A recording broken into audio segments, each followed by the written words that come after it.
Oi, gente querida, seja bem-vindo a mais um estudo do livro de Mateus. Momento em que eu me alegro bastante de compartilhar aquilo que Deus tem falado. Porque a voz do Senhor, como diz o salmista, ela é poderosa, ela fala. A voz do Senhor troveja sobre as águas, né?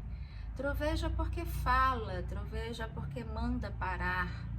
Troveja porque fala para além dos sentidos normais, né? E a gente precisa estar com o coração muito atento, o espírito, né, sedento por uma iluminação, por uma fala, por um dizer dele ao coração. Então, abra, se coloca neste lugar agora, se coloque neste lugar e a gente vai dar continuidade à fala de Deus. Bom, a gente está no capítulo 10 do livro de Mateus. Convido você aí a abrir os seus estudos, fazer as suas anotações.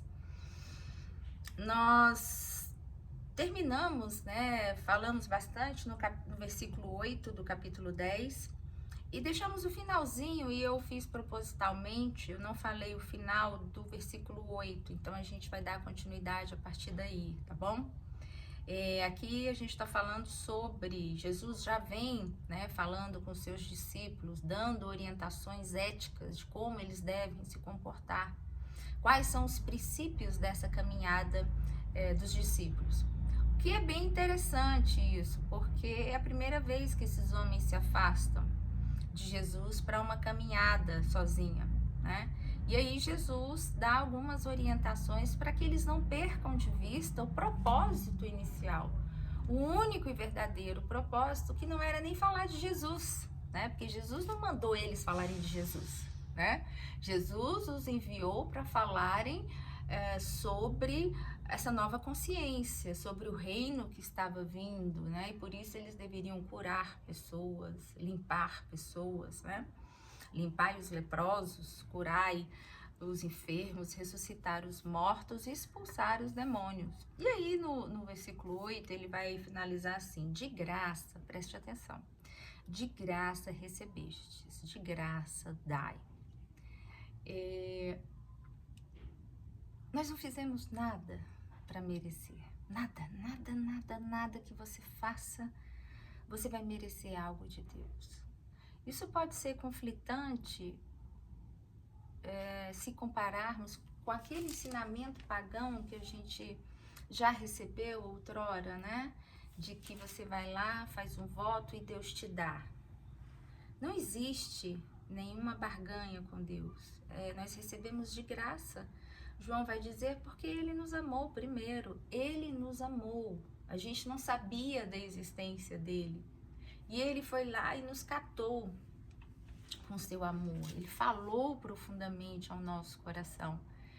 E então nada que a gente faça vai fazê-lo amar a mim mais ou menos, né? Até os jejuns que a gente faz, a gente tem que rever esse conceito de que eu vou fazer o jejum para que isso aconteça.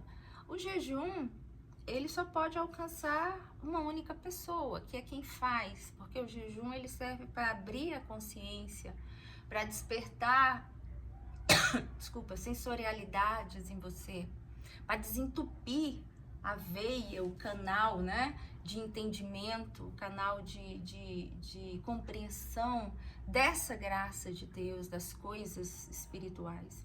Então é de graça e por isso não deve ser cobrado, porque Jesus já via, né, que ali nas redondezas ele já tinha conhecimento de que vendedores faziam da sua casa um verdadeiro comércio.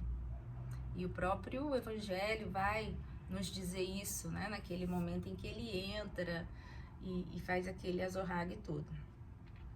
De maneira que, quando a gente entende que é de graça, é uma forma da gente também se colocar no nosso lugar, da gente não se sentir melhor do que ninguém. Vocês estão indo, discípulos, me conhecem, sabem dessa palavra, mas vocês não são melhores do que ninguém. Porque tudo que vocês têm, todo esse poder e autoridade, lembrem-se sempre, é dado do Pai das luzes. É dele que vem esse poder e essa autoridade. Essa autoridade não é nunca de vocês mesmos. Então, essa compreensão de graça, dai porque de graça recebestes, não está simplesmente vinculada num primeiro momento à questão financeira. Eu vou cobrar por isso. Ela é mais profunda, ela é bem mais profunda. É sobre o que eu, que estou aqui pregando, a noção que eu tenho de mim mesma, às vezes, poder me corromper. Achar que eu sou alguma coisa porque eventualmente, em um determinado momento, uma palavra que eu falei, um ato que eu fiz, uma oração, um pensamento, se desdobrou em benefício para alguém, abençoou a vida de alguém. E sai daqui pensando que eu sou alguma coisa porque isso saiu de mim. Não, isso não saiu de mim, obviamente que não. Eu tenho um dom, como todos nós temos um dom, e o meu papel é tão somente alimentar esse dom. Em favor de mim mesma, como fez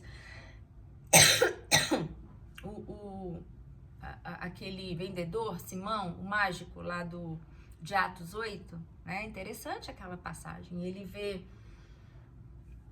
o apóstolo Pedro orando sobre alguns discípulos, e sobre esses discípulos foi derramado o Espírito Santo, e ele ficou olhando assim e falou: eu te pago para você me dar esse Espírito aí também. Aí você acha que ele está pagando para receber aquilo para benefício próprio? Para ele ser uma pessoa conhecedora de Deus? Não. Ele queria aquilo, né? O Evangelho vai dizer que ele queria aquilo, deixa eu só fechar aqui, que ele queria aquele Espírito para então ganhar dinheiro com aquilo, para as pessoas verem que ele tinha o Espírito e assim ele ia passar a enganar muito mais pessoas. Vejam, né? Como que essa palavra ela é pertinente para nós no dia de hoje. Como ela mexe com as estruturas do nosso ser, no nosso mais íntimo, né? Daquela superficialidade que a gente já sabe, que fala, olha, não pode se cobrar para pregar, um exemplo, né? Mas também com as minhas próprias vaidades ou com a vaidade de quem quer que seja, que se intitule a fazer algo em nome de Deus, né? Que são pequenas coisinhas que vão ruminando dentro da gente e vão nos derrubando. Então Jesus fala, olha, é de graça, tá? Não depende de você. Então Jesus continua.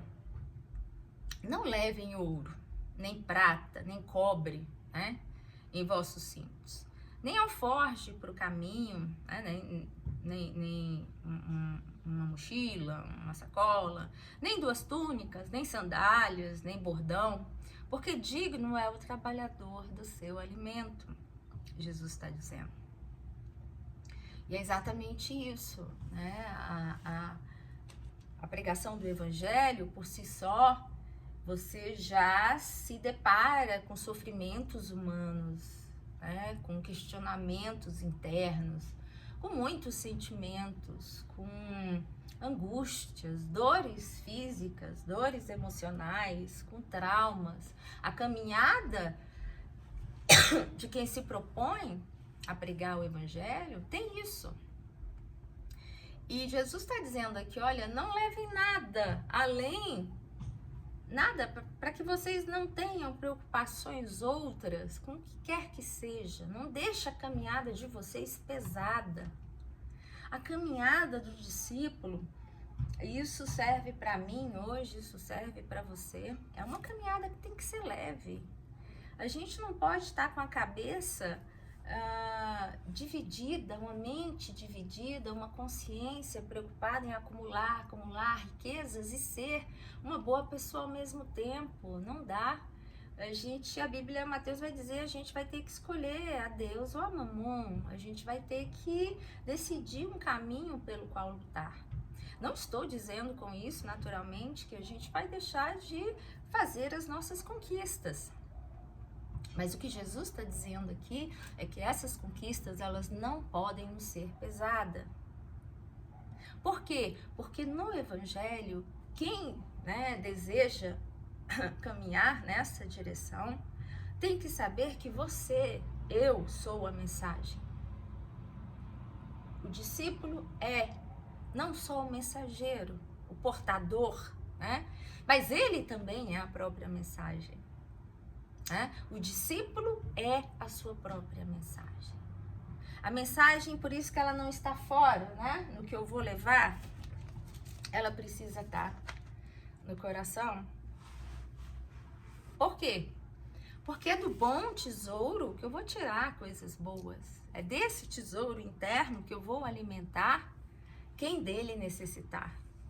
Por isso que Jesus, olha, não percam tempo. Não vai ficar carregando coisas que vão impedir vocês de facilitarem a própria caminhada e a caminhada do próximo. O discípulo, ele tem que estar centralizado, ele tem que estar concentrado sempre na sua caminhada. E caminhar, seguir na vida, sempre de maneira leve, deixando os penduricalhos para trás. Essa é uma palavra extremamente desafiante, né? Mas é uma palavra muito verdadeira na medida em que ela nos permite pensar no tanto de coisa que a gente já amanhece caminhando, tanto de coisa que a gente está controlando, tanto de coisa que a gente quer agregar, seja em luxos, seja no que seja, em problemas dos outros que a gente traz para a nossa vida, né? E Jesus está falando, não, a caminhada do discípulo não pode ser assim, não, a caminhada do discípulo tem que ser leve. Porque se você não tiver paz, como é que você vai dar paz? Se você não for leve, como é que você vai deixar a vida das outras pessoas leve? Se você for obsessivo por ganhar dinheiro, por status, por poder, por ganâncias excessivas, como que você vai ter uma mente voltada para o que é simples, para as coisas mais humildes da vida, que é lá que se concentra o Evangelho? Para a gente pensar. E também para a gente viver, sobretudo, porque não existe evangelho sem vivência. A gente só consegue interiorizar com mais profundidade quando a gente vivencia, quando a gente passa naturalmente por isso. Mas Jesus nos ensina aqui que a gente precisa buscar uma vivência mais próxima dessa caminhada livre, leve e solta que Ele nos propõe. Amém? Termino por aqui, espero te encontrar na próxima, nesse caminho do discípulo, que nada mais é do que caminhar na vida, aprendendo a ser homem e mulher, como Jesus foi. Te aguardo, até a próxima.